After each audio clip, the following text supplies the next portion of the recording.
మరి నువ్వేం చదువుకున్నావు? మెట్రికులేషన్ చదివావా? పాస్ అయ్యావా? ఏ లెక్కల పరీక్ష రాయాల.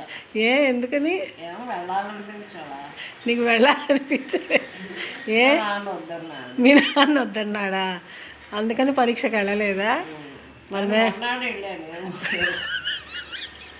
మర్నాడు వెళ్ళావా? లెక్కల పరీక్షకు వెళ్ళాను. వెళ్తే 78 మార్కులు. సోషల్లో 78 వచ్చాయా? లెక్కలు 0 వచ్చి సోషల్ 78 వస్తే ఏమైంది? మీ నాన్న ఊరుకున్నాడు అప్పుడు? ఫెయిల్ అయినా బాధ లేదు, మమ్మల్ని అయితే ఊరుకోలేదు. మమ్మల్ని అయితే ఊరుకుంటావా? అబ్బే, నువ్వు లెక్కల పరీక్ష రాయలేదా? బాగుంది. ఏ సంవత్సరం అప్పుడు? 68లోనా?